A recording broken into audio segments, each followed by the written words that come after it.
Buenas noches.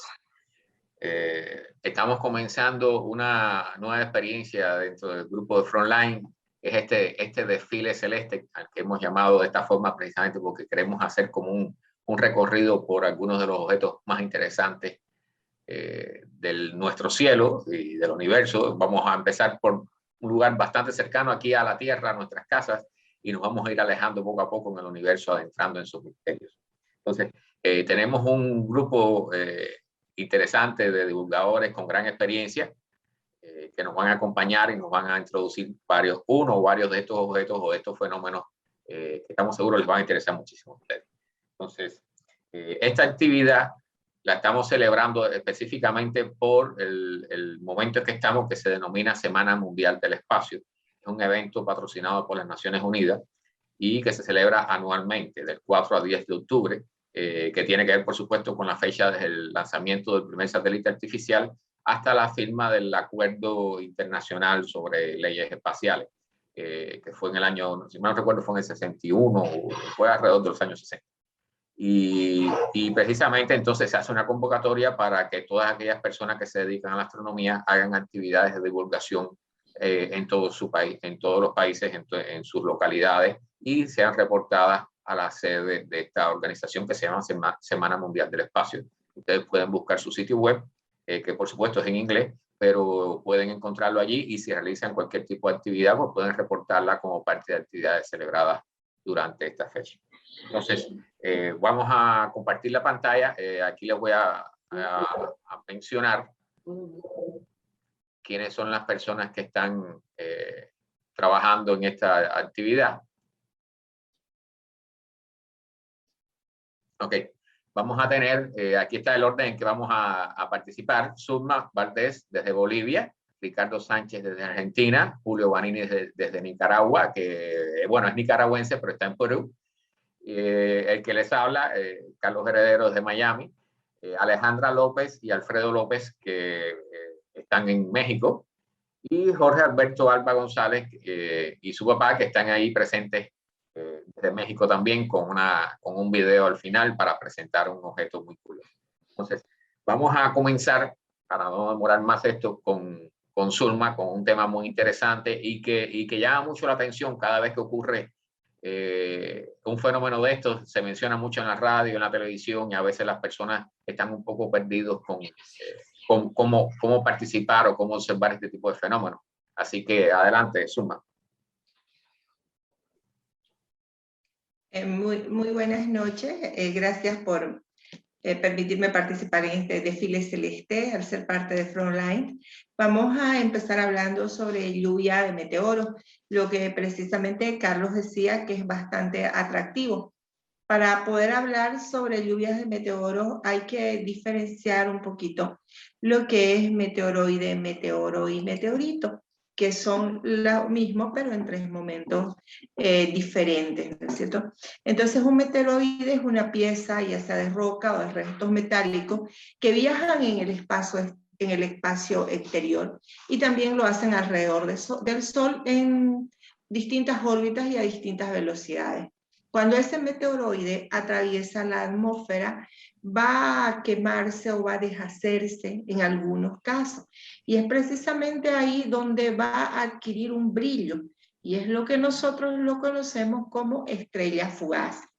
Y finalmente, si cae el resto de esto al suelo, a la Tierra, se llama meteorito. Entonces son estos tres momentos de un mismo objeto. Pero me voy a centrar en lo que es la lluvia de meteoros. Es decir, estas lluvias de meteoros que se producen a lo largo del año en diferentes momentos y tienen diferentes nombres. Hemos escuchado mucho hablar sobre Leónidas, Gemínidas, Perseidas, Oriónidas, Dracónidas, etc.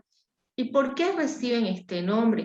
Porque las radiantes de estas lluvias se encuentran precisamente en dirección a alguna de las constelaciones que lleva el nombre. Por ejemplo, Perseida se registra en dirección de la constelación del Perseo y por eso tiene el nombre de Perseida. Leónida en la constelación de Leo, Oriónida en la de Orión, Lírida en la de la Lírida y así. perdón, la de la lira, etcétera. Entonces esa es la forma de cómo se designa a una lluvia de meteoro. Ahora las lluvias de meteoro pueden ser de cometas o pueden ser de asteroides. Tenemos lluvias mayores y lluvias menores. Las lluvias mayores se dan por la cantidad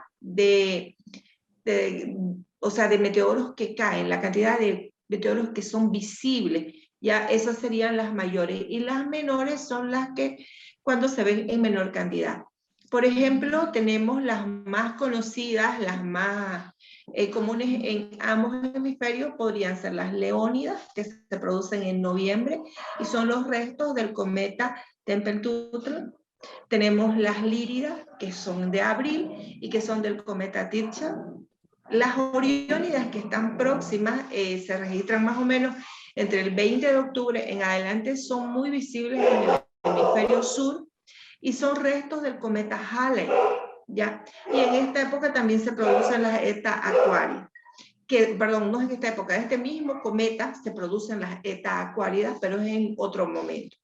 Y las que les decía yo y les comentaba aquí antes de empezar, para mi gusto, las más bonitas porque son diferentes, porque tienen una forma de caída muy diferente y otra coloración, son las Perseidas, ya que se producen en el mes de agosto, entre el 10 y el 13 de agosto es esta lluvia de meteoros, Perseidas, que en algunos lugares o donde tiene su origen, se las conoce también con el nombre de las lágrimas de San Lorenzo.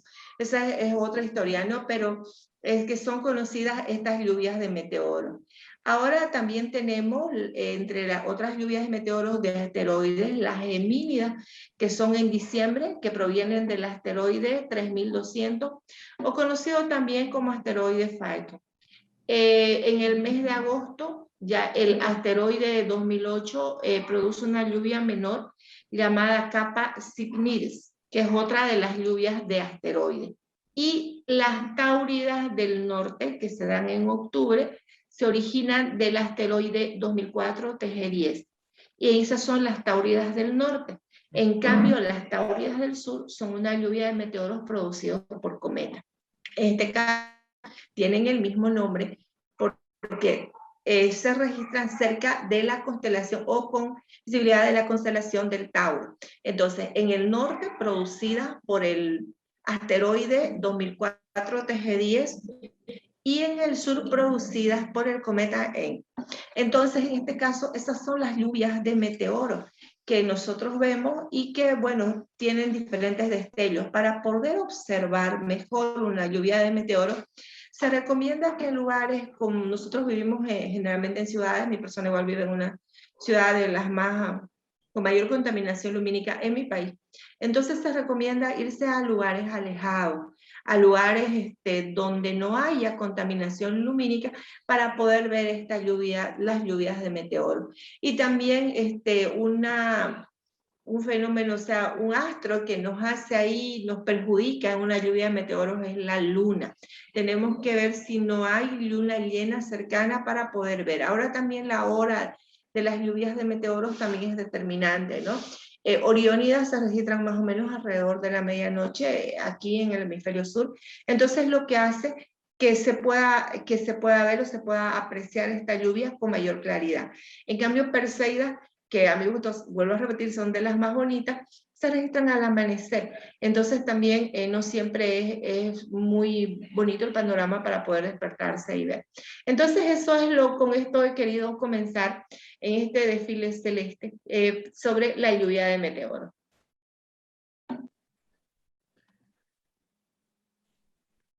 Ok. Bueno, ahí tenemos una última foto de lo que es, de los tipos de fotos que se puede hacer en una lluvia de meteoros, ¿verdad? Que suelen ser muy bonitas. Pero hay que eso sí, hay que estar despierto y con la cámara lista para captarlos. Bueno, vamos a pasar entonces al segundo objeto de la noche, que es nada más y nada menos que una galaxia muy interesante. No es cualquier galaxia, es una galaxia muy interesante. Adelante, Ricardo. Buenas noches. Sí, buenas noches a todos. Bueno, esta es una de mis galaxias favoritas, NGC 5128, que tiene el nombre de Centaurus A y es bastante peculiar, se la llama. Bueno, primero es peculiar para mí porque es una de las, si no recuerdo mal, es la primera galaxia que observé cuando me empecé a interesar en astronomía. Y es casi un objeto obligado acá en los cielos del sur, es bastante fácil de ubicar, ahí trato de compartirles un diagrama. Primero es una galaxia brillante, segundo es relativamente cercana. Les decía que es peculiar por una serie de características que vamos a ver enseguida. Es fácil de localizar y fácil de observar con prácticamente cualquier instrumento. Está en la constelación del Centauro. Si saben encontrarlo, se llaman los punteros de la cruz, que son alfa y beta del Centauro, y allí a la derecha, uno ubica en un buen cielo, a simple vista, un cúmulo, que es Omega Centauri, que para mí es uno de los cúmulos más hermosos y más grandes del cielo, y a unos 4 grados hacia el norte está Centaurus A. Es bastante grande, entra en un campo visual de unos binoculares de 10 por 50, y bueno, cuanto más oscuro es el cielo, es más más detalle lo que uno puede observar, y hay mucho que observar. Y con un telescopio de unos 10 centímetros se llega a ver mucho detalle. Bueno, yo les decía que esta es una galaxia peculiar. ¿Por qué? Por un lado, porque tiene una forma elipsoidal, que es característica de las galaxias elípticas, y está cruzado con lo que parece ser un algo, parece como una herida que estuviera atravesándola, que es una banda oscura, que se puede ver en la próxima foto, Carlos, en la próxima diapositiva, que nos indica que no es una galaxia de las más comunes.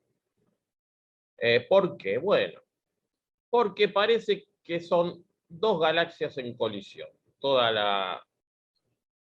Digamos, las evidencias indican que en medio de la galaxia, ese borde de polvo oscuro y frío, es una galaxia que está atravesando a la galaxia principal. Y entre ese polvo vemos estrellas nuevas, azules, brillantes, y también vemos, si pasamos a la siguiente, en una foto del Hubble, podemos ver el detalle de cúmulos globulares pequeños que también están rodeándola. Así que bueno, todo ese disco polvoriento está mostrándonos una zona de formación de nuevas estrellas.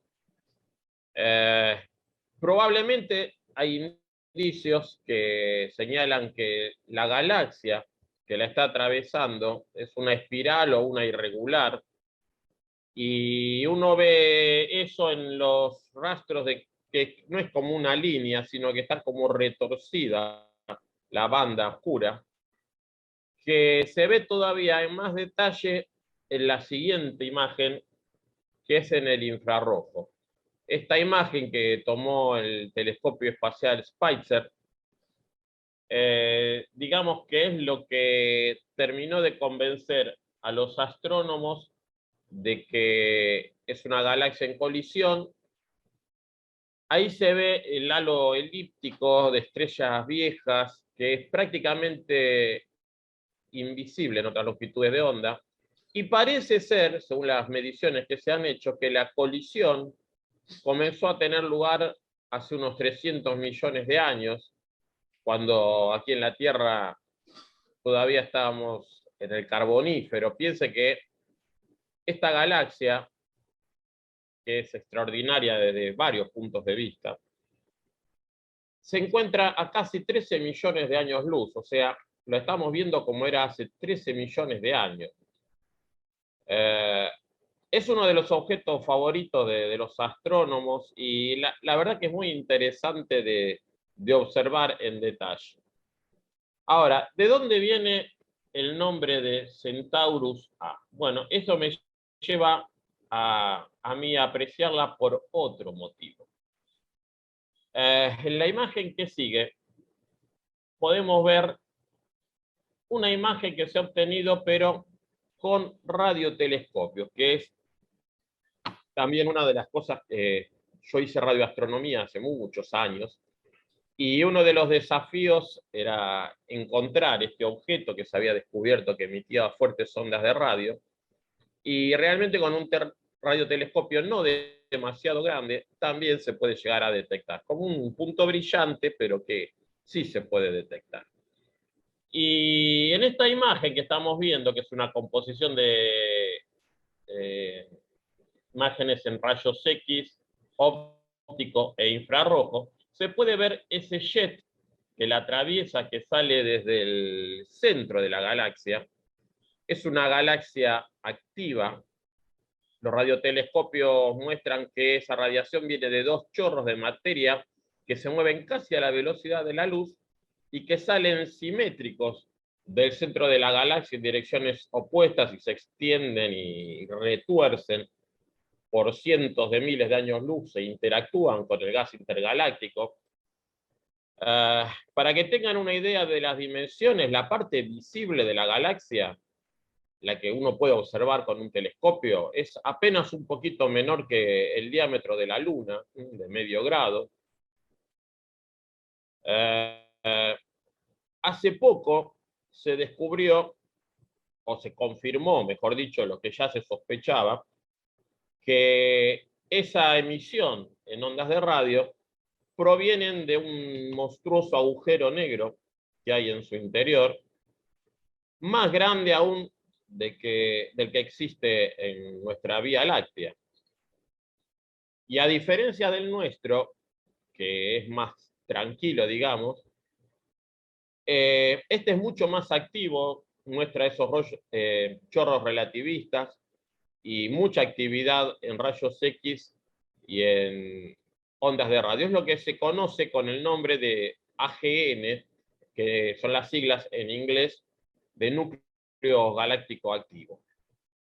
Otra cosa interesante que la hace muy particular a esta galaxia es algo que se descubrió aquí en Argentina, en un observatorio que se llama Pierre Auger, que es un observatorio de rayos cósmicos que está en la provincia de Mendoza, y detectaron que unos cuantos raros rayos cósmicos de muy alta energía que llegaron a la Tierra, a este observatorio, que es una suma de tanques de agua pura dispersos en gran parte del territorio de Argentina, parecen provenir precisamente de esta galaxia. Es un estudio que todavía es preliminar, pero bueno, es también una galaxia que nos ayuda a aprender sobre lo que se podría llamar como la astronomía de las partículas subatómicas. Y bueno, para cerrar, lo que estamos viendo acá es algo que hizo un extraordinario telescopio que se llama el telescopio de horizonte de eventos o de horizonte de sucesos, que permitió ubicar al agujero negro supermasivo hace unos pocos meses. En el momento que se publicó el hallazgo de un agujero negro en M87 por este mismo telescopio, también se había mapeado el núcleo de Centaurus A. Y lo más sorprendente es que hasta los bordes exteriores de los chorros que se vean en ondas de radio parecen emitir radiación también. Y eso es algo que aún no está del todo explicado. Es todo un desafío, digamos, para los teóricos para poder explicarlo. Como les había dicho, a pesar de que está a 13 millones de años luz, es una de las galaxias más cercanas a la Tierra. Por eso es también relativamente fácil de observar sus detalles. Las primeras fuentes en ondas de radio de esta galaxia se detectaron allá por mediados del siglo pasado. A medida que se avanzó en astronomía, se la empezó a estudiar en ondas de radio, infrarrojos, ópticos, rayos X, rayos gamma. Bueno, y esto que están viendo acá es un estudio que se hizo en 2017. Ahí se encuentra el detalle, primero de la zona central de la galaxia, en donde está el agujero negro, y después, con distintas configuraciones del telescopio, del EHT, se logra el efecto que podríamos decir como de zoom. Fíjense que las flechas indican cada vez un mayor zoom dentro del disco del centro de Centaurus A.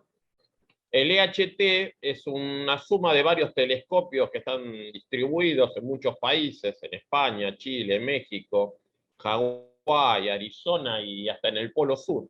Lo que se hace es sumar las señales de todos esos radiotelescopios y conseguir en distintas frecuencias, distintas resoluciones que dan este efecto de zoom. Y los agujeros negros que residen en el centro de este tipo de galaxias, como Centaurus A, se alimentan del gas y del polvo que son atraídos por esa enorme atracción gravitatoria que hace que liberen enormes cantidades de energía y que esa galaxia se llame activa. Por eso se dice que en el centro hay un núcleo galáctico activo. La mayor parte de la materia que está cerca del agujero negro cae a él, pero bueno, hay partículas circundantes que escapan y producen toda esa lluvia de radiación que nos va llegando y que vemos acá, hasta que en la imagen de abajo de todo, fíjense que figura un zoom de 60 millones de veces, impresionante. Ahí se llega a notar la zona, se llegó a ubicar la zona en donde reside el o los agujeros negros, me parece que no es solo uno, y que bueno, la hace de nuevo una de las galaxias más interesantes y para estudiar y más lindas para observar, ¿no? Ya, como les dije al principio, no es difícil, con telescopios de aficionados se pueda llegar a ver bastantes detalles con cierta facilidad. Bueno, hasta acá llegué. Gracias a todos. Bueno, muchas gracias, Ricardo, por este interesante objeto. Realmente yo lo he observado, tanto Omega Centauri como esta galaxia se pueden fotografiar y observar con telescopios aficionados. Y particularmente el cúmulo de Omega Centauro se ve a simple vista en un cielo oscuro y con prismáticos es bonito. Y esta galaxia también se puede ver, es fácil, o sea, no es un objeto difícil, por suerte. Bueno, vamos a pasar a uno de los objetos favoritos de las personas, las supernovas. Pero en este caso es desde un punto de vista un poquitico diferente a lo que vemos por allí en las películas y las historias de ciencia ficción. Así que adelante, Vanini. Gracias, Carlos, y un saludo a todos los que nos están observando, pues acá en esta actividad de Frontline Science Team. Antes de que pases a la siguiente diapositiva, ¿ok? Yo te indico.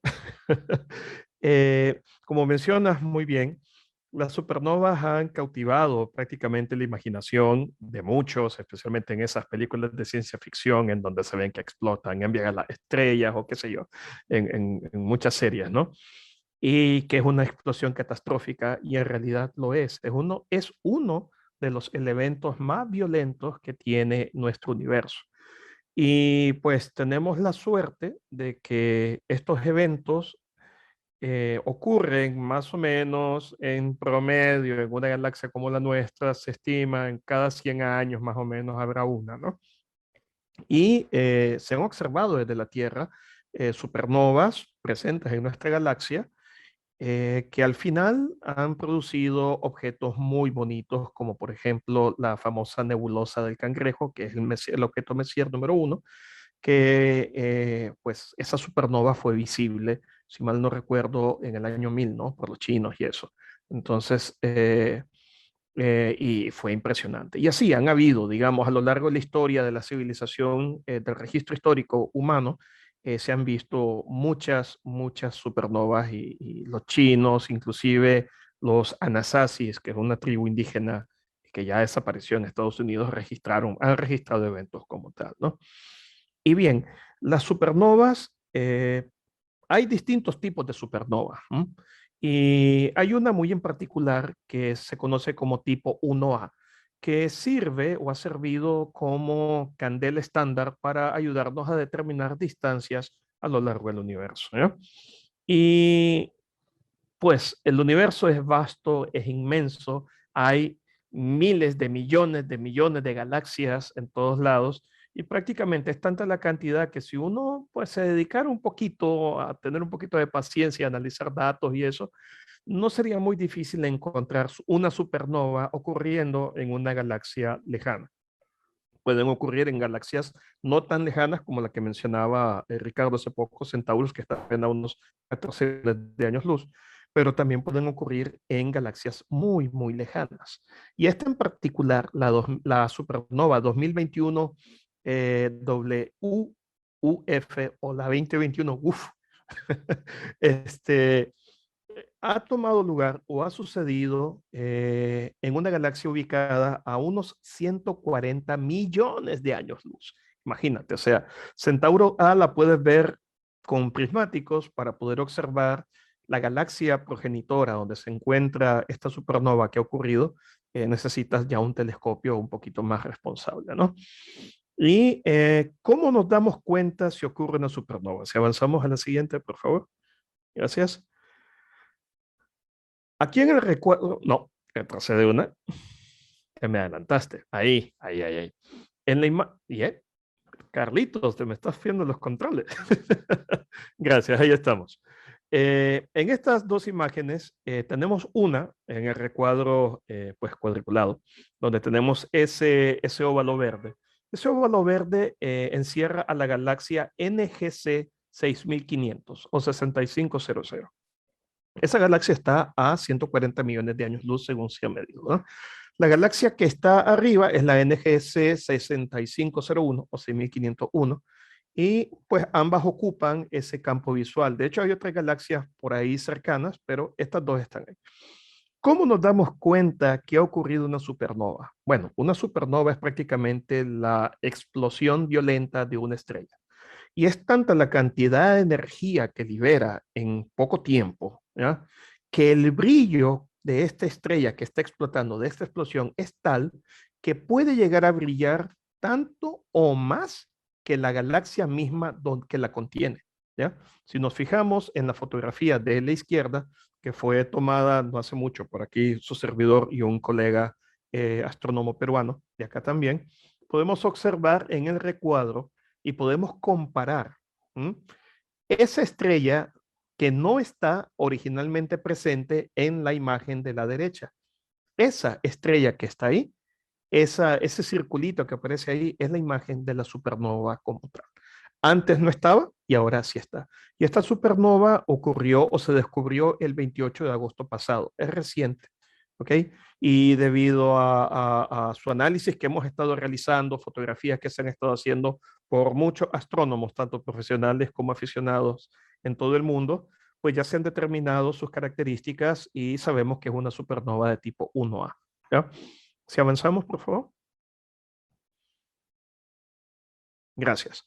En la parte superior, en el recuadro superior, podemos observar lo que se conoce como una curva de luz típica de este tipo de estrellas. ¿Qué significa? ¿Qué es lo que vemos ahí? Recordemos que tenemos una galaxia que está lejana o puede estar cercana y ahí está. Y de repente una de sus estrellas explota brillando tanto como la misma galaxia o más. Pero esa estrella, al ser tan lejana y apenas un puntito, o sea, una de tantas millones de estrellas en la galaxia, es imperceptible. Pero al momento de la explosión y ese brillo empieza a aumentar, esa estrella empieza a aparecer, se empieza a ser observable. Entonces, nosotros medimos el brillo de estas estrellas, midiéndolas, fotografiándolas, haciendo comparación, medición y lo demás, y podemos observar cómo su brillo empieza a subir hasta que llega a un punto máximo. Queda ahí por cierto tiempo y después, obviamente, como todo, empieza a acabar y empieza a bajar en la pendiente, ¿no? Empieza a hacerse nuevamente menos visible hasta que llega a formar, o sea, llega a tomar el brillo que tenía antes o mucho menos, ¿no? Antes de que ocurriera la explosión. Bien, lo de arriba es la curva de luz típica de este tipo de estrellas. Lo que tenemos abajo son las observaciones, o por lo menos una parte del conjunto de observaciones que hemos realizado y que hemos reportado a la Asociación Americana de Observadores de Estrellas Variables, y se siguen agregando más reportes, ¿ok? Y podemos observar cada punto, ¿ok? Cómo la supernova empezó a brillar y se empezó a ver esa subida, llegó a un punto en donde brilla más y ahora ha empezado a bajar y está ahora en declinación, ¿no? Está llevando el comportamiento típico de una estrella o una supernova de tipo 1A como tal. En la tablita que están ahí son las mediciones que logré compartir y publicar con pues un amigo astrónomo acá peruano, el astrónomo José Ricra, y hemos estado pues monitoreando de cerca esta estrella. Y si se fijan, dice magnitud 14. La magnitud 14 es bien débil, inclusive para telescopios aficionados, digamos, que podemos tener en casa. Para poder observar y fotografiar esto necesitas un telescopio por lo menos de 14, 16 pulgadas como mínimo, tener tu respectiva cámara y un tiempo de exposición de 2, 3, 4 o hasta 5 minutos, dependiendo del filtro que estemos usando. Entonces, se requiere de un equipo algo más grandecito, pero es interesante. Y quería compartir este tema de la supernova por dos razones. Uno, porque es reciente, ¿ok? Y se ha estado observando, es algo que está ocurriendo recientemente, está recién salidita del universo, del horno del universo, ¿ya? Y ya que menciono lo del horno, justamente los elementos pesados o una gran cantidad de los elementos pesados que tenemos en nuestra tabla periódica, la famosa tabla periódica de los elementos que a muchos no les gustaba aprenderse en sus clases de secundaria en ciencia, la consideraban aburrida, pues realmente gran cantidad de esos elementos y metales pesados son originados justamente de la muerte de las estrellas, de la explosión de supernovas. ¿Ya? Es tanta la energía, tanta la presión que se genera en el interior de estas estrellas y el momento de la explosión, que los átomos que están presentes ahí, que digamos, estrellas como nuestro Sol, lo más que pueden llegar a sintetizar en sus últimos momentos es al hierro. En toda la tabla periódica vas pasando por hidrógeno, helio, berilio, carbono y todo eso, ¿no? Llegas hasta el hierro y hasta ahí nomás. O sea, una estrella común no puede sintetizar más allá del hierro. Para poder producir elementos más pesados que el hierro, se necesitan de eventos catastróficos. Y uno de ellos son las supernovas. O sea, ¿qué estoy diciendo con esto? Que la química que compone a nuestra Tierra, la química que está presente en nuestra biología, en las cosas que nosotros tenemos, el calcio, el oro que usamos en nuestros pendientes, y todo ha sido formado por eventos cataclísmicos tan o más poderosos que la explosión de una supernova. Y aquí aquí hago rápidamente, por ejemplo, colisión de estrellas de neutrones. Son las que producen el oro que tanto nos gusta, ¿no? Entonces, imagínense todos los eventos cataclísmicos que han tenido que ocurrir previo al nacimiento de nuestro Sol, previo al nacimiento de nuestro planeta Tierra. Todo este montón de materiales que han sido regados en nuestra galaxia por la muerte de otras estrellas y que llegaron y lograron concentrarse en la nube de polvo y gas de donde nació nuestro Sol, ¿ya? Así que somos, como decía Carl Sagan, polvo de estrellas. La siguiente, mi estimado, para poder finalizar, perdón. Y aquí rápidamente me gustaría concluir con el proceso de la formación de una supernova tipo 1A. Como decía, hay muchos tipos, ¿no? Está la típica forma en que la estrella como tal explota por sí sola, ¿no? Y ya, pero en el caso de la 1A, esto ocurre cuando tenemos un sistema binario de estrellas, y una de ellas es ligeramente más masiva que la otra. Han nacido iguales, están gravitatoriamente atadas una a la otra, o sea, nacieron de la misma nube de polvo y gas, como por ejemplo las Pléyades, las famosas 7 cabritas, ¿no? Que se dicen en Centroamérica. Todas esas son estrellas que han nacido de la misma cuna, por decir así. Entonces, en el caso de esto, tenemos dos estrellas que están gravitacionalmente atadas, son un sistema binario que orbitan una a la otra, pero una de ellas es ligeramente más masiva. Al ser ligeramente más masiva, va a evolucionar o va a, digamos, envejecer más rápido que la otra compañera. ¿Ya? La otra compañera llegará a su final de la vida, generará una enana blanca, o sea, algo pequeñito, mientras que la otra se está expandiendo, se expande, ¿ya? Y llega una fase de gigante roja como la que le va a pasar a nuestro Sol, ¿no? De gigante roja o supergigante roja como Betelgeuse. Resulta que la interacción gravitatoria de estas dos estrellas se mantienen en equilibrio, ¿no? Pero debido a que la estrella que ha envejecido más rápido, ¿okay? Empieza a inflarse más, su gas es muy posible que entre bajo la influencia de la atracción gravitatoria de la enana blanca que está a la par. Entonces, todo ese gas empieza a ser prácticamente depositado en la enana blanca.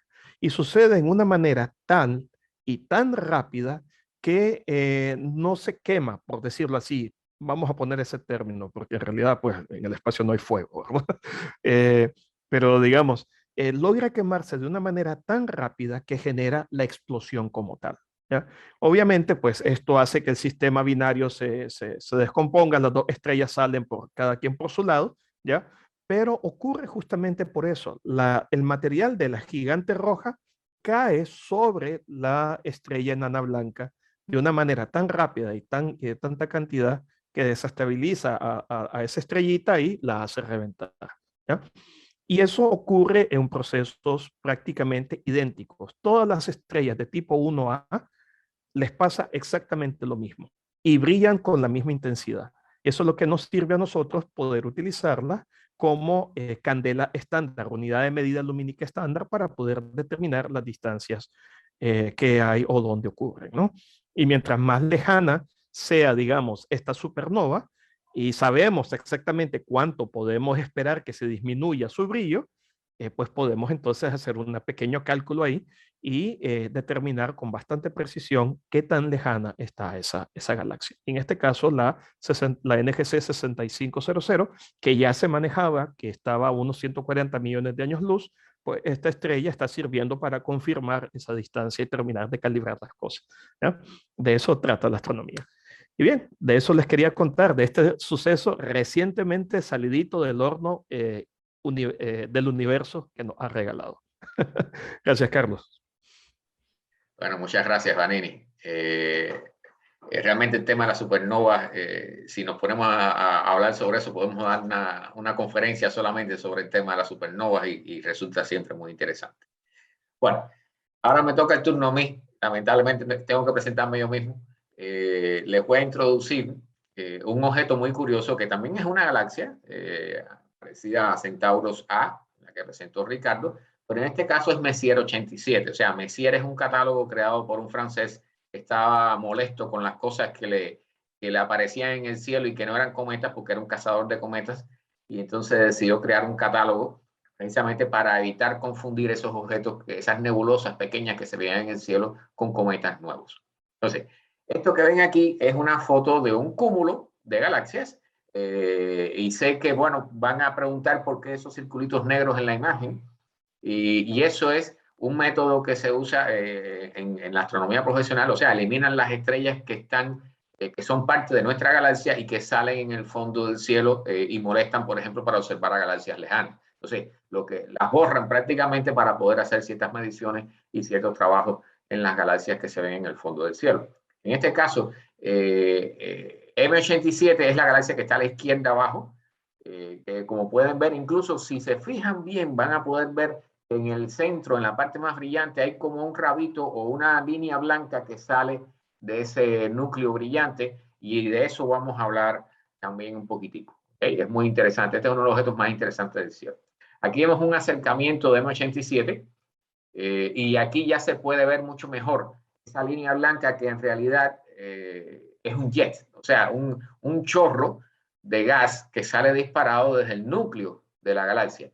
Como ven, la galaxia es muy diferente a las galaxias que acostumbramos a ver en las películas y en todos lados, que generalmente se pintan las galaxias que son espirales, como la nuestra. O sea, galaxias que tienen unos brazos que hacen unas espirales que son muy llamativas, muy fáciles de identificar y que son las clásicas, las que se ven en todos lados. Pero también existen otros tipos de galaxias. En este caso estamos hablando de una galaxia que se le denomina elíptica, o sea, que tienden a tener formas de una elipse. En este caso, M87, hay que hacer un poquitico de historia porque fue una galaxia que en los inicios, bueno, hace 100 años prácticamente, se pensaba que el universo era la Vía Láctea, o sea, que nuestra galaxia era el universo en su totalidad. Y en la medida que se fueron identificando, gracias sobre todo a Edwin Hubble, el mismo astrónomo del cual el nombre lleva el telescopio espacial famoso, él comenzó a hacer trabajo sobre las galaxias, las nebulosas que parecían más, que se podían dividir en estrellas, y encontró que al medir las distancias usando un método de las cefeidas, que es una estrella variable, él encontró que esas nebulosas estaban fuera de la Vía Láctea. Entonces, el universo, de momento, el universo creció en una enormidad y comenzamos a tener una mejor idea, más cercanas a la realidad de cómo funcionaba el universo. Entonces, el M87 o Messier 87 es una galaxia supergigante elíptica tipo E0, elíptica 0, que quiere decir que prácticamente no es elíptica, que es redonda. ¿Okay? Entonces, este tipo de galaxias supergigantes se piensa que es el resultado de la acumulación, de la fusión de muchas galaxias pequeñas que se han ido uniendo. Entonces se forma esta especie de caos donde las estrellas están viajando en órbitas alrededor del centro y no toma una forma determinada, o sea, se queda con la forma esférica. Entonces, en ese centro hay un agujero negro supermasivo, al igual que en nuestra galaxia. Lo que pasa es que en nuestra galaxia es un agujero negro supermasivo de 4 millones de masas solares. Pero acá en M87 el agujero negro es una barbaridad. O sea, las estimaciones, todavía estamos tratando de acercarnos a números lo más exactos posible, pero las estimaciones andan entre 3,5 y hasta 7.000 millones de veces la masa de nuestra estrella, del Sol. ¿Okay? Eso en inglés llaman 7 billones, 7.000 millones de estrellas de masa solar. Esta es una aproximación ya más detalle del chorro de gas que sale disparado y de materia que sale disparado del agujero negro supermasivo. Entonces, este es un fenómeno que es muy interesante de estudiar porque nos puede dar una idea de los fenómenos que ocurren dentro, en los alrededores del agujero negro y nos ayuda a entender su física, ¿no? Cómo funciona la física en su cercanía. Lo que pasa es que este chorro de materia y de gas que sale disparado, sale casi a velocidades cercanas a la de la luz. O sea, son fenómenos extremadamente violentos que ocurren ahí adentro. Bueno, Ricardo hablaba de las galaxias de núcleos activos. Bueno, esta es una de ellas también. Y entonces precisamente este es uno de los fenómenos que tienden a marcarla. En este caso, ese chorro, esa línea que ven ahí, ese chorro de gas y materia que sale ahí adentro, tiene una longitud de 5.000 años luz. Y para que tengan una idea, o sea, la estrella más cercana a nosotros está a 4 años luz. Así que se puede imaginar la enormidad, la barbaridad que está ocurriendo adentro, la cantidad de energía que hay envuelta. Entonces, estas son unas imágenes precisamente del núcleo y del chorro de esa galaxia. Ahí se pueden ver cómo en diferentes longitudes de onda se obtienen diferentes imágenes.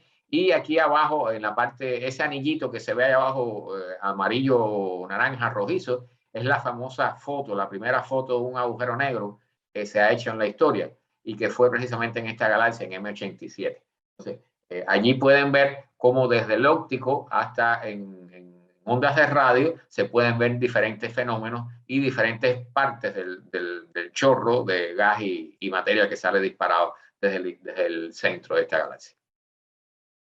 Aquí lo ven en más detalle. Pueden ver, ahí están clasificadas, bueno, la de arriba está tomada con el telescopio espacial Hubble y las de abajo se van tomando, fíjense que prácticamente no se ve nada, o sea, se ve el centro de la galaxia, hay un chorrito ahí prácticamente poco visible, pero ya en la medida que se va pasando a las ondas de radio se van obteniendo más detalles hasta que por fin se llevó la famosa foto del agujero negro, que creo que la tengo aquí un poquitico más ampliada. Exactamente, esta es la primera foto de un agujero negro. De lo que se llama, bueno, la sombra, la zona oscura es lo que le llaman la sombra del agujero negro y la foto coincide prácticamente con las ideas teóricas que se tenían de cómo debería verse un disco de acreción alrededor de un agujero negro.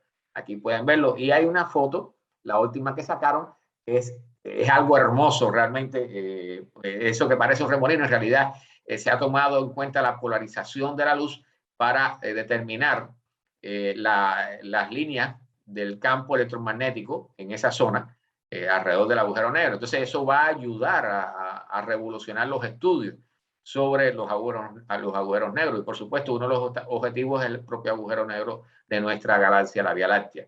Ellos están trabajando con eso, aunque parece un poco difícil de creer que sea más fácil observar un agujero negro, una galaxia que está a 50 millones de años luz, y que nuestro agujero negro, nuestra galaxia que está a solo 26.000 años luz, sea más difícil. Pero nosotros tenemos un montón de polvo y de nubes de gas y polvo por el medio que nos dificulta la observación de este objeto tan interesante. Entonces, realmente este proyecto de observación de agujeros negros ha logrado, tal y como enseñó Ricardo, por ejemplo, con esas amplificaciones de 60 millones de veces. Eso es una barbaridad. O sea, son cosas que hasta hace unos años nunca se pensó que pudiéramos llegar a lograr. Y esta es una foto, más que una foto, es un agregado de varias longitudes de onda, donde está trabajando el infrarrojo y las ondas de radio, y en el centro está la galaxia con los chorros, esos chorros blancos que salen de los polos del agujero negro, y todo eso, toda esa materia ahí reaccionando. Esa foto que casi que se puede considerar algo artístico, en realidad da un montón de información sobre cómo funciona el agujero negro como una maquinaria y el proceso de formación de estrellas en una galaxia. O sea, realmente la conexión entre un agujero negro y una galaxia es bastante estrecha, como hemos ido aprendiendo. Casi todas las galaxias hasta ahora sabemos que tienen agujeros negros supermasivos en el centro, y de acuerdo al tamaño y la edad del agujero negro supermasivo, pues de acuerdo a eso serán las condiciones de la galaxia que gira alrededor. Bueno, yo voy a introducirle otro objeto. Lo voy a hacer muy rápido porque más bien lo que quiero mostrarles es la parte bonita de las nebulosas, aunque Jorge Alba al final nos va a hablar de una nebulosa y nos va a dar bastantes detalles sobre ella. Pero este objeto tiene una historia muy curiosa. Tiene que ver con extraterrestres. Y yo sé que ese tema le eriza los pelos a Vanini y a Ricardo, pero les voy a explicar por qué. Yo me aprendí el nombre de esta nebulosa porque es muy fácil. NGC quiere decir Nuevo Catálogo General, pero el número es muy fácil, 6543, es una seguidilla, ¿no? Y realmente cuando se ve la foto de este objeto, esta nebulosa está en la constelación del Dragón y está prácticamente en el polo norte de la eclíptica. O sea, lo que quiere decir es que está más cerca del polo prácticamente que lo que está la estrella polar. Entonces, como se fijan, tiene una estructura bastante complicada. Se piensa por las mediciones que se han hecho que esta nebulosa debe tener unos 1000 años de vida, o sea, desde que comenzó a surgir toda esta estructura, y es el resultado de la muerte de una estrella, o sea, una estrella que se supone que fue supergigante roja, que estuvo emitiendo gases al final de su vida, tal y como va a suceder con el Sol, dentro de unos 3.500, 4.000 o 5.000 millones de años. Va a comenzar a hincharse, a transformarse en una supergigante roja y va a lanzar al espacio las capas más altas de su atmósfera. Y entonces esta estrella parece que es una estrella bastante caliente. Los datos los tenía por aquí. Bueno, tiene un poquito más de la mitad del diámetro del Sol, pero tiene la masa del Sol incluida. O sea, es un objeto bastante denso y bien caliente. Entonces, realmente allí se puede ver esa estructura tan compleja que, aunque se vea en 2 dimensiones, cuando se lleva a 3 dimensiones, tiene una especie de brazo con 2 bolas y 2 esferas de gases que están emanando a gran velocidad. Y entonces, esta es una foto un poco más trabajada en otras longitudes de onda también, pero que muestra de una forma mucho más cómoda y mucho más fácil de observar toda la estructura y la complejidad de esta nebulosa. Esta nebulosa está a 3.000 años luz de la Tierra. Y la historia que tiene que ver con los extraterrestres es que en los años 80 hubo un grupo de astrónomos soviéticos que lanzó la hipótesis de que esta nebulosa era un mensaje de extraterrestres. O sea, la habían creado en esa posición porque era muy poco probable que exactamente en el polo norte de la eclíptica hubiera una nebulosa con estas características tan raras. Y a la vez es una nebulosa que emite ondas de radio de forma bastante importante. Entonces ellos lanzaron esa idea que por supuesto después se murió porque obviamente es una nebulosa creada por la muerte de una estrella, ¿no? O sea, bueno, el día que nosotros, nuestra civilización, si llega a hacerlo, si llegamos a tener capacidad para destruir una estrella, creo que, bueno, dejaría esta historia de la guerra de los mundos, la guerra de las galaxias, las dejaría atrás, ¿no? O sea, ellos podían destruir planetas, pero una civilización que llegue a la capacidad de destruir estrellas para llamar la atención de una civilización que que prácticamente es infantil en su historia, creo que no tiene sentido, ¿no? Pero bueno, son ideas que salen en algún momento y de vez en cuando.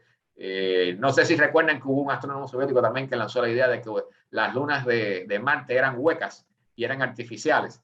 Y esa historia, bueno, por supuesto murió también porque era una teoría un poco exagerada, ¿no? Para no llamarlo de otra forma. Bueno, y esta es la imagen de esa misma nebulosa en rayos X que muestra cuán energética es y cuán brillante es el centro en rayos X. O sea, ahí ocurren fenómenos muy raros, muy energéticos, que nos pueden enseñar mucho sobre la evolución de las nebulosas en el universo y de las estrellas. Bueno, y esta es la foto final. O sea, esto es lo que logran las personas, los astrofotógrafos que tienen una gran paciencia y hacen astrofotografía de horas y horas y horas en un cielo bien oscuro, con un buen equipamiento y mucha capacidad de procesamiento, pues logran ver, ahí se ve la nebulosa se ve pequeña en el centro y se ven todo lo que hay alrededor, que no es más que las primeras capas que lanzó la estrella al espacio, las primeras capas de gases, cuando la supergigante roja comenzó a morirse. Entonces, es un proceso sumamente interesante y, por supuesto, el día que ocurra eso en el Sol, ya pueden tener una idea de qué va a suceder con los planetas, ¿no? Cómo vamos a estar envueltos en todo un caos el día que el Sol comience a morir.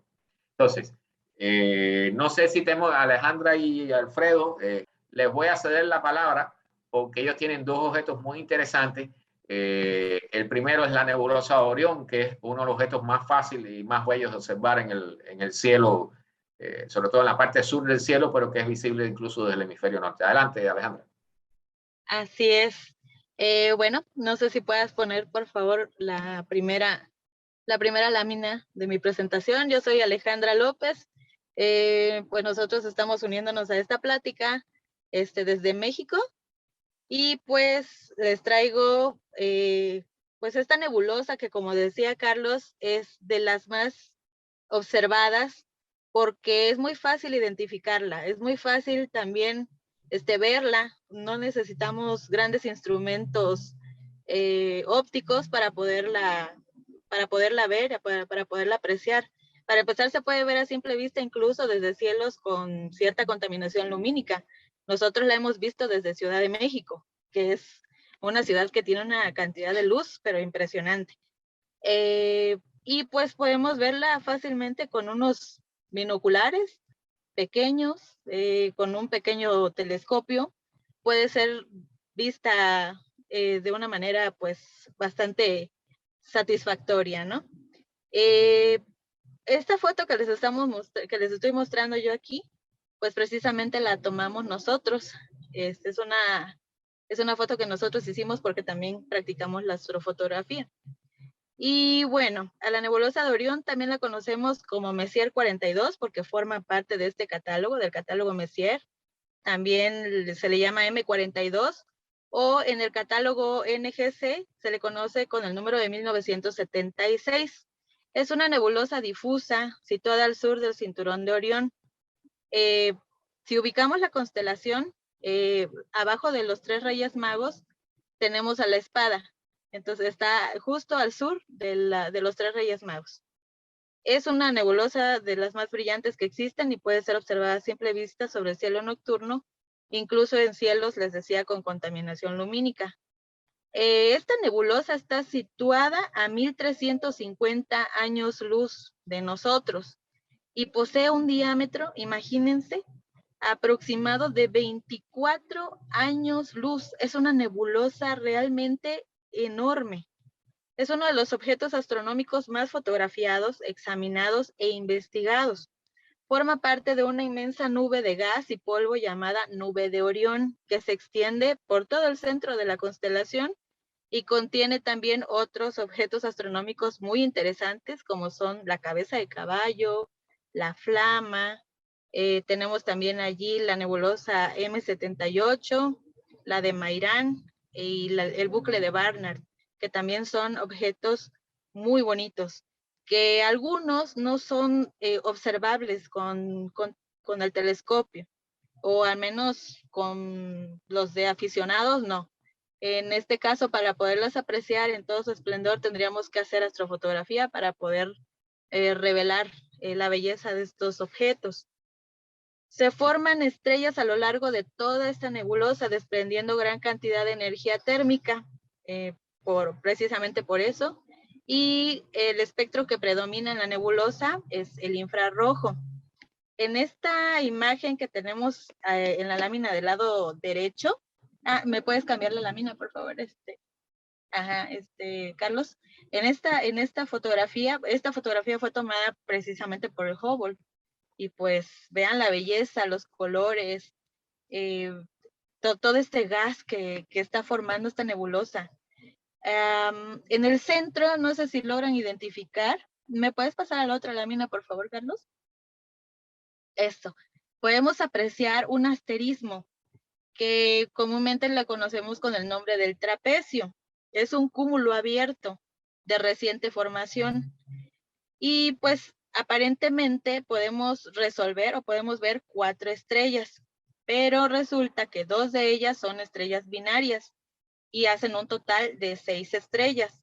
Estas estrellas del cúmulo del trapecio, les decía, son estrellas muy jóvenes, forman parte de un masivo cúmulo estelar con una masa calculada en 4.500 masas solares. Imagínense lo grande que son estas estrellas y este cúmulo completo.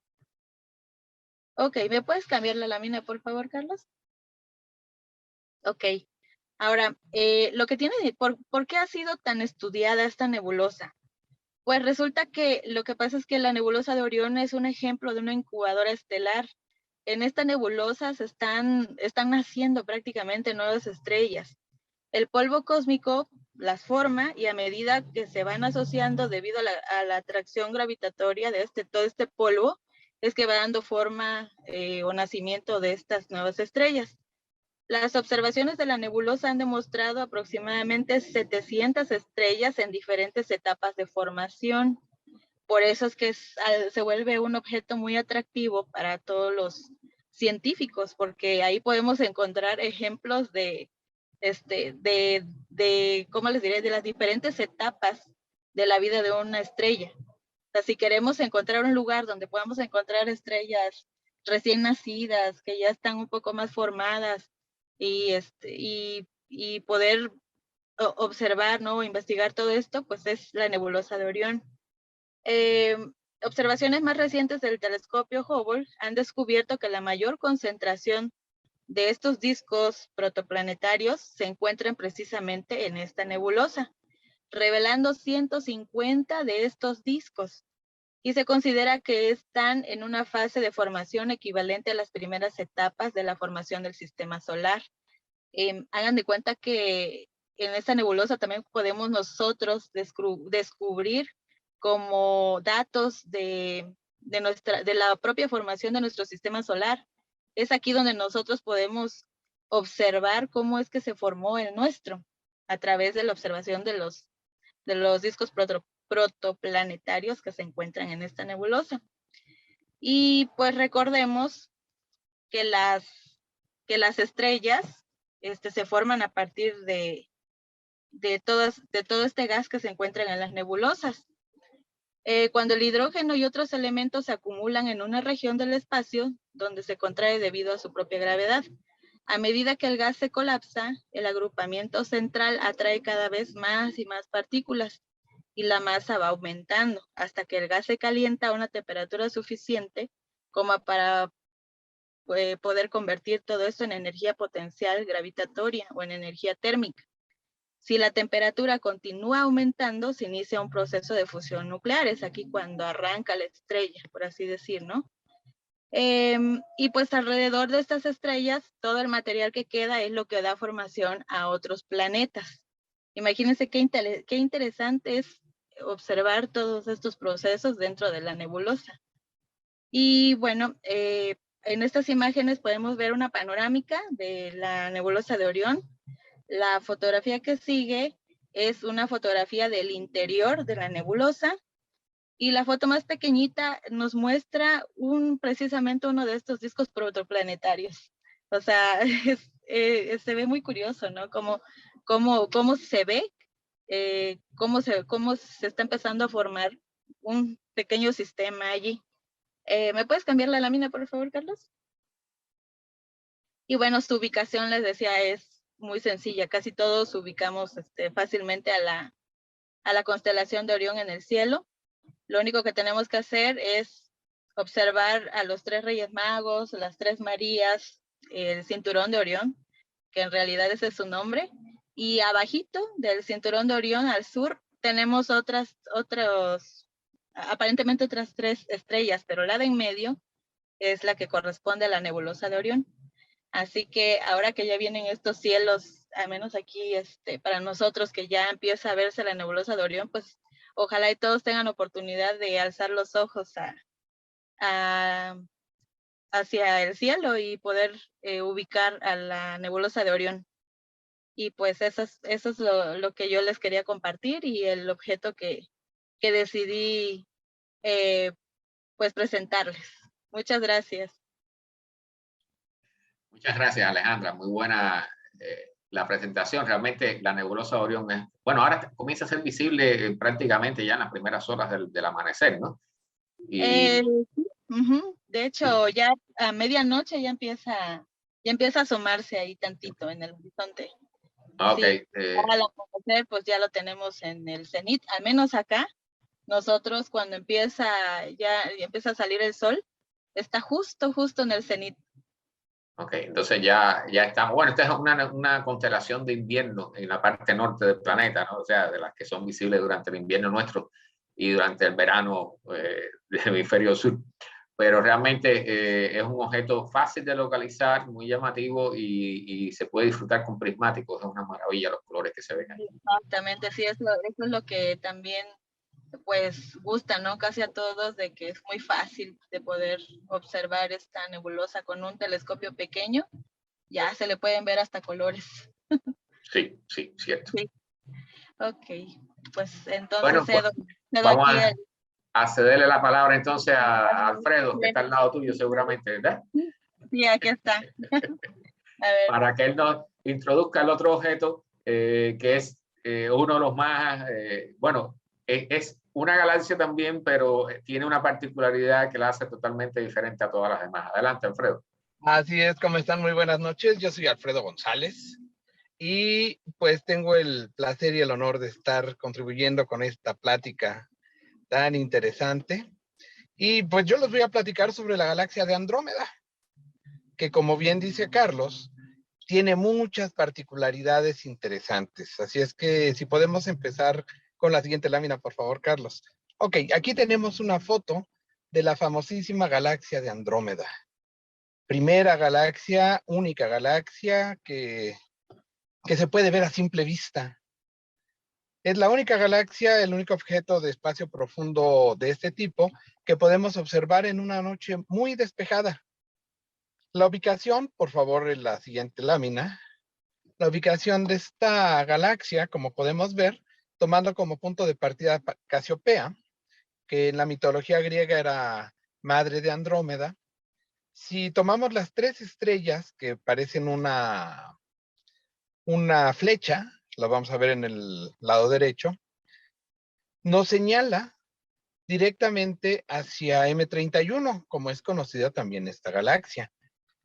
Este objeto fue clasificado por Charles Messier dentro de su catálogo de 110 objetos como el objeto 31 y está acompañado también de otro par de galaxias satélites de esta gran galaxia que son M32 y NGC 205, también conocida como M110. Charles Messier no descubrió esta galaxia.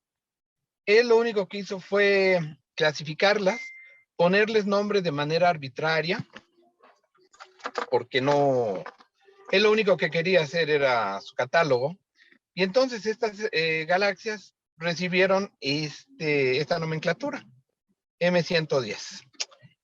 M110, M31, 32. También se le conoce a la galaxia Andrómeda, aparte de como M31, como NGC 224. Es una galaxia muy grande, verdaderamente muy grande, con un diámetro entre 180,000 y 220,000 años luz. Es muy, muy grande. Y se encuentra, dependiendo de la fuente que nosotros consultemos, entre 2.3 y 2.5 millones de años luz.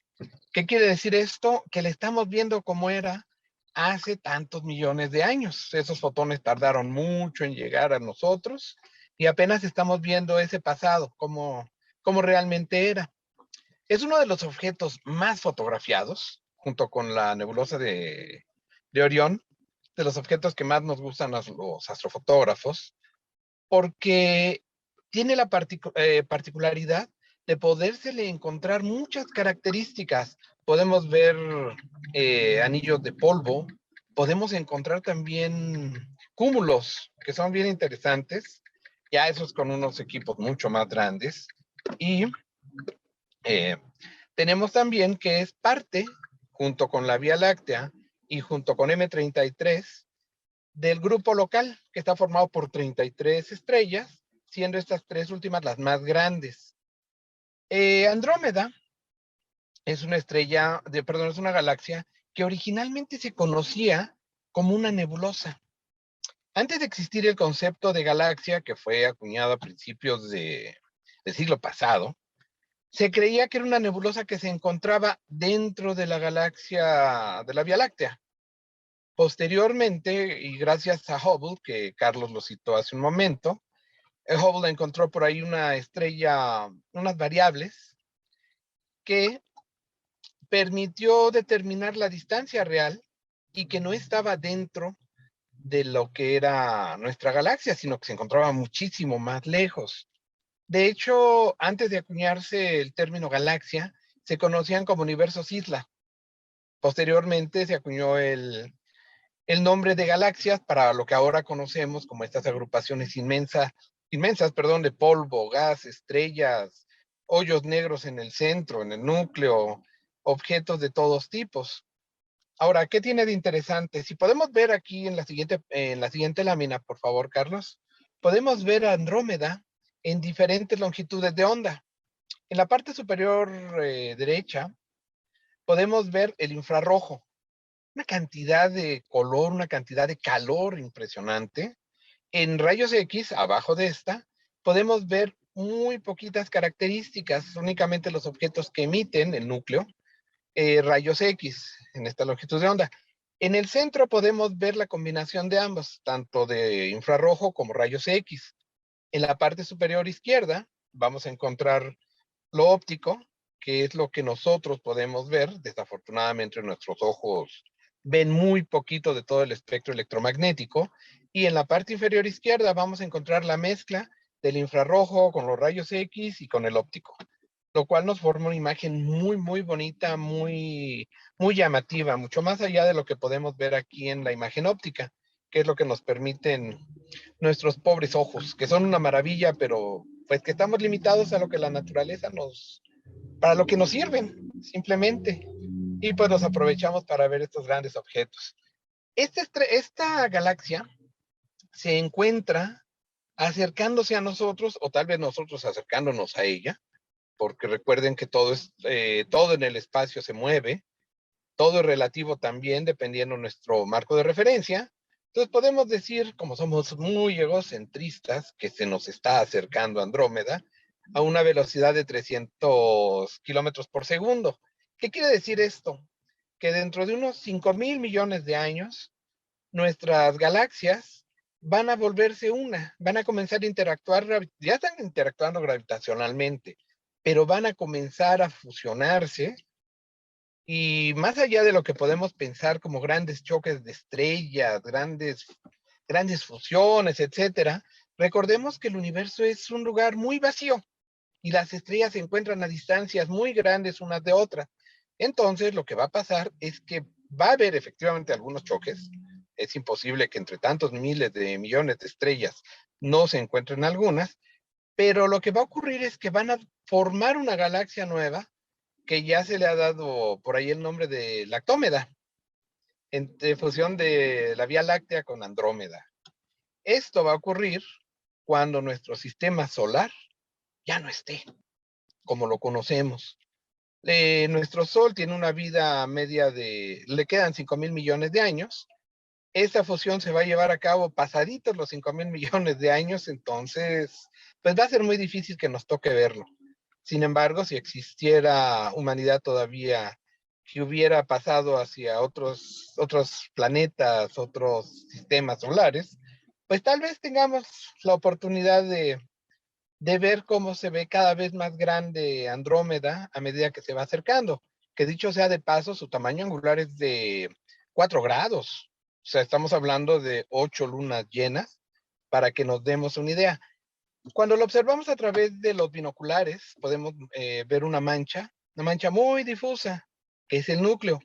Cuando la vemos a través de un telescopio medianamente grande, un telescopio de aficionados, digamos 5 pulgadas, 6 pulgadas, podemos ver el núcleo aún todavía.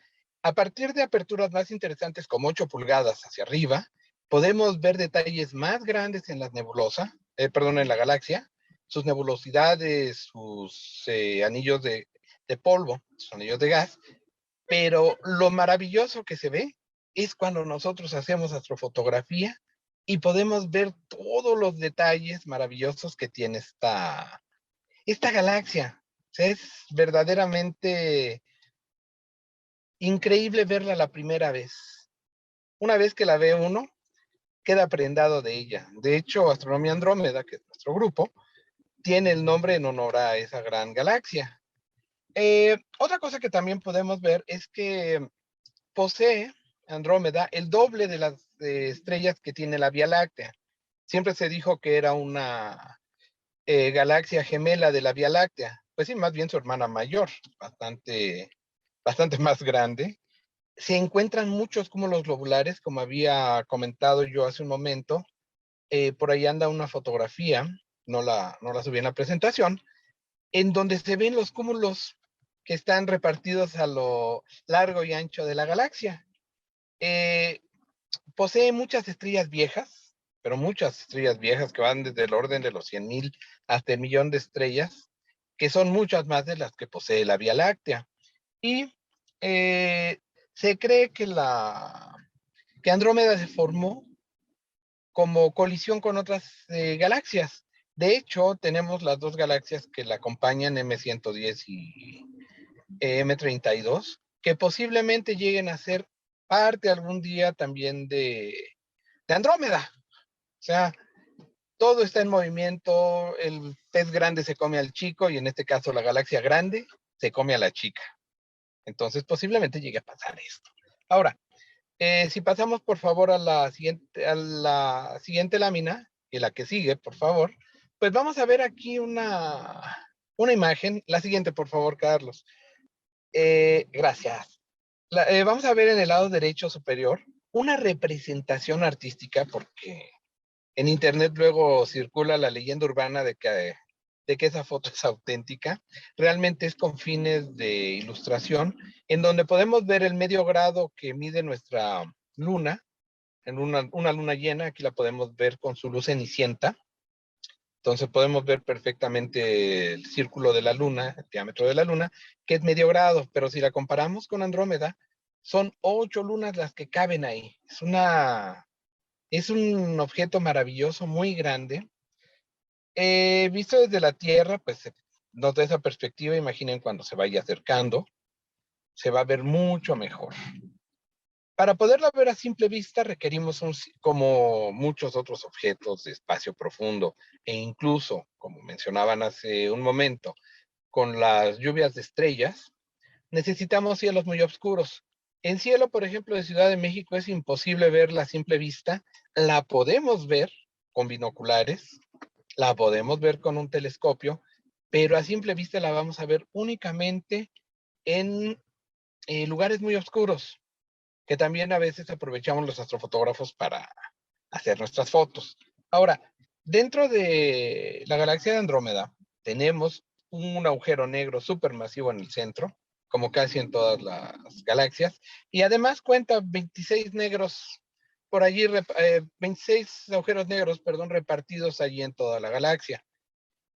Ahora, la primera vez que se fotografió fue en 1887 por el ingeniero galés y astrónomo Isaac Roberts, pero se consideraba, lo que les dije en un principio, como una nebulosa dentro de nuestra galaxia. No sabíamos qué tan lejos estaba hasta que en 1925, mediados de los 20 del siglo pasado, Edwin Hubble demostró que la gran nebulosa de Andrómeda no era una nebulosa, sino era una galaxia. La ciencia, pues, cuando se equivoca aprende más. Y aquí aprendió mucho más y nos demostró que Andrómeda no era una nebulosa, sino una gran galaxia. Y pues, ¿qué más les puedo decir de Andrómeda? Que es de los objetos más bonitos para fotografiar a todos ustedes que les guste la fotografía, la astrofotografía. Es de los objetos más maravillosos, más fáciles de fotografiar y que nos dan más satisfacción. Y pues con esto concluyo mi plática que tuve el placer de dar con ustedes, de compartir con ustedes. Bueno, pues muchas gracias, Alfredo. Muy interesante todos los datos que has brindado sobre este vecino, ¿no? Que va a ser problemático con nosotros, o nosotros con ella. Vamos a ser problemáticos. Nos vamos a fajar dentro de 5.000 millones de años una con la otra. Pero realmente es un objeto hermoso. Y la primera vez que se logra una foto, realmente uno queda enamorado de la galaxia Andrómeda. Sí, es una cosa maravillosa. La primera vez que la ves y la primera vez que la fotografías. Siempre te deja marcado. Sí. Bueno, vamos entonces a pasar al último objeto de la noche, que en este caso estamos con un video que preparó Jorge Alba y su papá para lo que se conoce como Messier 27. Recuerden que Messier es una lista de objetos creada por un astrónomo con este apellido, precisamente para evitar confusión con la búsqueda de cometas. Y en este caso, esta nebulosa también se llama Dumble, que quiere decir mancuernas. O sea, puede ser mancuernas esta hacer ejercicios. Pero bueno, ellos tienen un video. Yo voy a dejar de compartir mi pantalla un momentico para comenzar con el video, que espero tenerlo aquí a mano. A ver si está aquí. No, un momentico. Déjenme darle play, tenerlo a mano.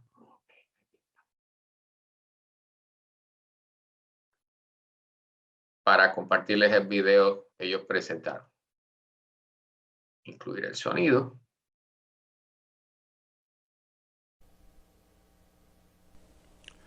La nebulosa Dumble.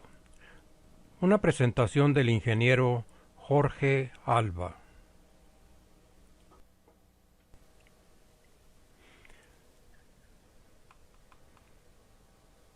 Para iniciar la búsqueda de esta hermosa nebulosa Dumble, en el software Starry Night Pro Plus versión 8.1, primero enfocamos el cielo del polo norte y cambiamos al oeste donde se oculta el sol.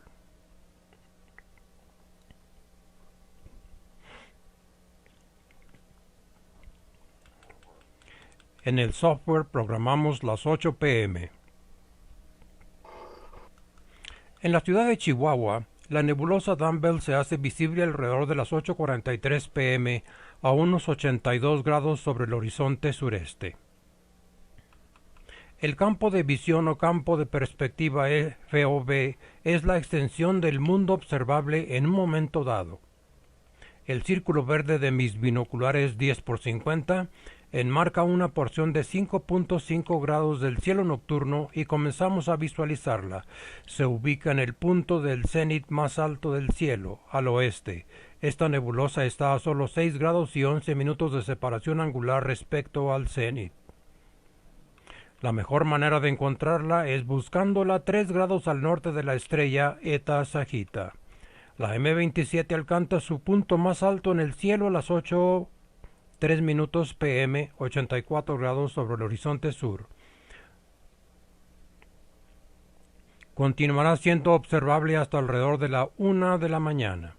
Ahora cambio el campo de visión o FOV al telescopio de 10 pulgadas LX90F10 equipado con cámara AS1533MCP y un reductor focal 6.3x para encontrar el tamaño de este objeto celeste y ubicar la imagen ahí en un cuadro rojo. La nebulosa Dumbbell es conocida en español como nebulosa de la jaltera o mancuerna, del término inglés dumbbell, también conocida como Messier 27.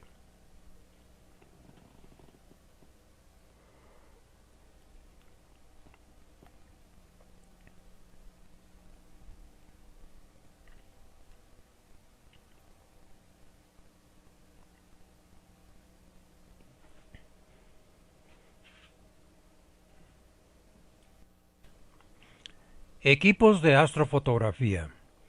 Utilicé para la captura de esta nebulosa un telescopio de 10 pulgadas LX90 F10 equipado con cámara ASI533 MCP y un reductor focal 6.3x. Realicé esta imagen procesada de un total de 22 tomas apiladas por 16 segundos. Las tomé a través del filtro anticontaminación lumínica CLS de SB Boni desde mi patio trasero. Este filtro es extraordinario, económico y de buena calidad para los astrofotógrafos. Este es el resultado post-procesamiento en Deep Sky Stalker.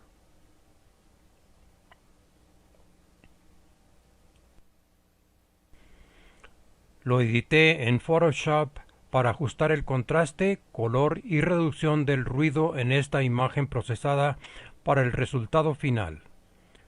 Aunque la emisión de gases de esta nebulosa se extiende a una velocidad de 27 km por segundo, la humanidad no contemplará ningún cambio destacado en ella por la imperceptibilidad del fenómeno a nuestros medios ópticos.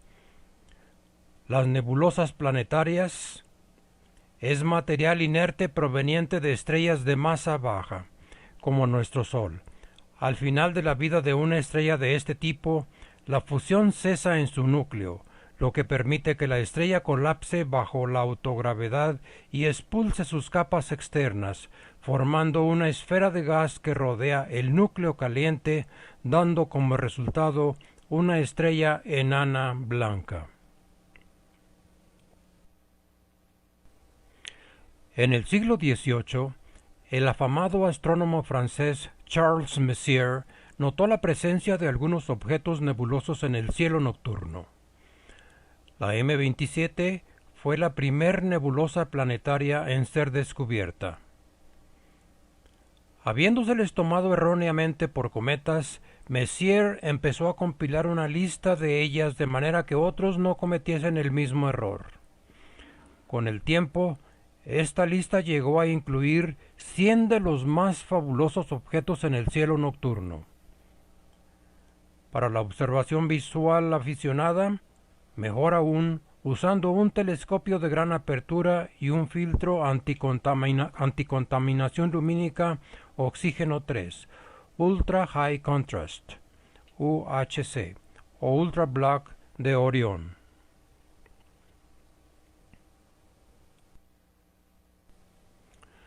Son multiformes. En este caso, tiene forma de pellizco. También se asemeja a un corazón de manzana. Esta brillante nebulosa planetaria, a una distancia de unos 1360 años luz de la Tierra. Con un telescopio pequeño se podrá ver su forma extraña, pero con un aparato con mayores aperturas se puede llegar a ver su estrella central de tercera o de treceava magnitud. La estrella central es débil y difícil de ver. Su diámetro estelar es solo 6 veces el de la Tierra. La estrella responsable es una estrella subenana azulada, extremadamente caliente, que emite principalmente radiación altamente energética en la parte no visible del espectro electromagnético. Esta energía es absorbida por la excitación del gas de la nebulosa y luego reemitida por la nebulosa.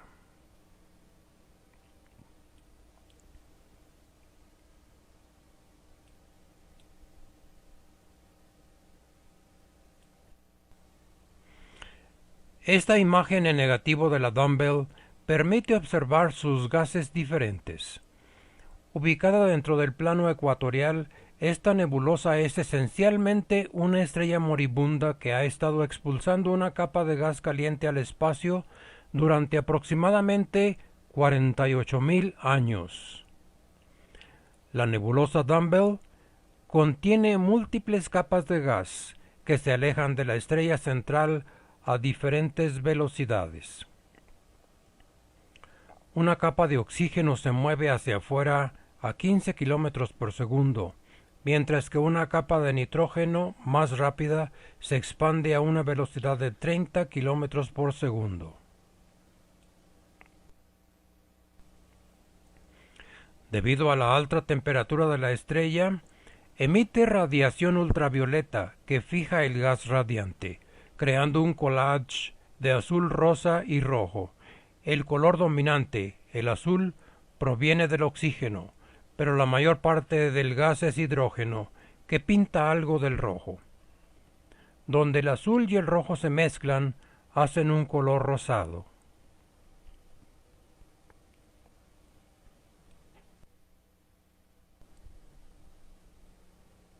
Los gases de la dumbbell son los más brillantes y provienen en su mayor parte del gas hidrógeno.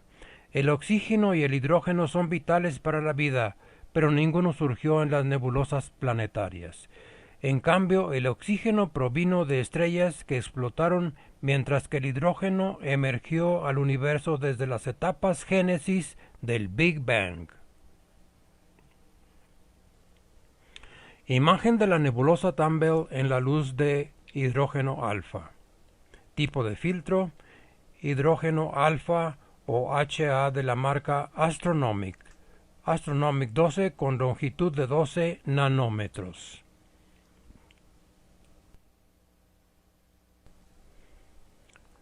Muchas gracias por su atención.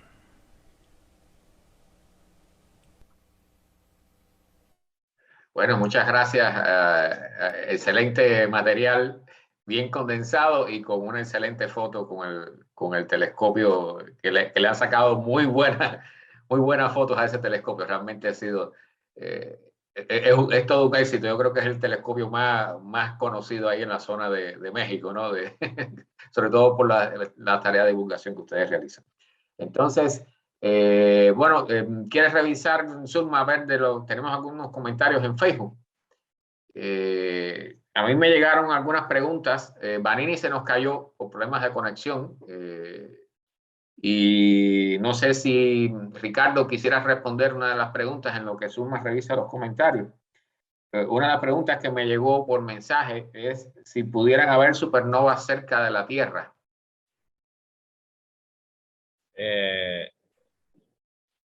Sí puede haber supernovas cerca de nuestra galaxia. Se estima que alrededor de una supernova por siglo. Cerca de nuestro planeta, no, al menos que nos afecte, no tan cerca. Al menos no hemos visto, que yo recuerde, ninguna estrella que esté en proceso de convertirse en supernova. Ok, Zulma, ¿encontraste los comentarios en Facebook? ¿Cuál? Bueno, sí, pero preguntas no tenemos. Solamente tenemos algunas felicitaciones.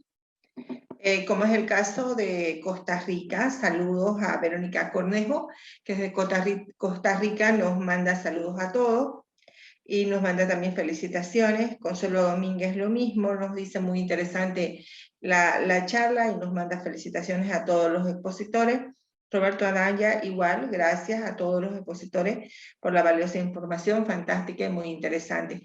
De hecho, ha sido de agrado de las personas que nos han visto, pero no han dejado ninguna pregunta, y agradecerles también, ¿no?, por los bonitos comentarios y muy agradables que tienen hacia nuestro programa de hoy. Bueno, de los mensajes que me llegaron a mí por interno, hay una pregunta que creo que tiene que ver con tu tema. Bueno, más bien la persona está dando una queja porque dice que ha tratado de observar lluvias de meteoros desde su casa. Parece está en el centro de una ciudad. Entonces, no sé si puedes darle algún consejo al respecto. No, Yo he observado meteoros desde el campo varias veces. Por ejemplo, soy una seguidora de las Perseidas, a pesar de vivir en el hemisferio sur, he ido y he hecho observación de cielo en el campo. Yo decía que para las personas que viven en la ciudad es muy difícil ver las lluvias de meteoros porque tenemos contaminación lumínica, y para eso es recomendable alejarse de estos lugares y poder ir a lugares llanos, a lugares sobre todo que no tengan contaminación cercana. Ese era mi comentario. Pero sí he tenido oportunidad de ver, yo aquí en Santa Cruz tengo una propiedad 6 acá, es como una finca, un rancho, algo similar, y entonces que está lejos de la contaminación, que está lejos de la ciudad, en la cual he hecho hice registros sobre las Oriónidas, por ejemplo, una vez que se ven en octubre y que se ven también de forma continua. Entonces sí he tenido la oportunidad de ver lluvias de meteoros en el campo, pero la recomendación era para las personas que vivían en la ciudad de poder irse a lugares distantes de la contaminación. Ok, sí, realmente la contaminación lumínica es un problema grave. Todos los que nos dedicamos tanto a la observación como a la fotografía sabemos que, o sea, hay que alejarse de las luces de la ciudad. Y siempre que lo hagan, siempre que se vayan al campo o a algún lugar lejano, háganlo en grupos, o sea, también piensen en su seguridad, sobre todo si van a estar de noche muy tarde, generalmente tendemos a hacerlo en grupos para asegurar que cuidarnos unos a otros, ¿no? Y evitar cualquier tipo de problema. Queda una pregunta antes de terminar. Creo que Ricardo, podemos decir muy brevemente que la respuesta, la pregunta lo que menciona es cuando las dos galaxias choquen, ¿qué va a suceder con las estrellas de las galaxias? Parece que piensan que las estrellas pudieran chocar o destruirse durante un choque de la Vía Láctea con Andrómeda. Sí, iba a ser un caso parecido al de Centauro USA que mencionamos antes. O sea, es tan grande, tan vasto el espacio entre las estrellas que en sí con las estrellas no va a suceder nada. Lo que sí se prevé, igual que en Centaurus A, es que los agujeros negros se acerquen lo suficiente como para orbitar uno alrededor del otro, tal vez fusionarse y seguramente emitir una tremenda cantidad de radiación, tanto en ondas de radio como rayos X y rayos gamma, como vemos en tantos otros núcleos galácticos activos. Bueno, pues creo que se nos acabaron las preguntas. Gracias por los saludos, gracias por sintonizarse con nosotros y acudir a esta cita con este paseo, con este desfile de objetos celestes que pensamos repetir más adelante. Particularmente, recuerden que esto es en homenaje a la Semana Mundial del Espacio, una actividad que se celebra en todo el planeta. Y bueno, ustedes hoy han sido parte de esta. Gracias a todos los que han participado, gracias a los divulgadores, gracias a Jorge Alba y a su papá, a Ricardo, a Zulma, a Astronomía Andrómeda, a Alfredo y Alejandra. Y nada, y bueno, Ivanini que se le cayó la conexión, después le paso un saludo vía remota por WhatsApp. Les damos una vez más las gracias por estar con nosotros hasta ahora y nos vemos en la próxima. Nos vamos a ver en otro desfile celeste.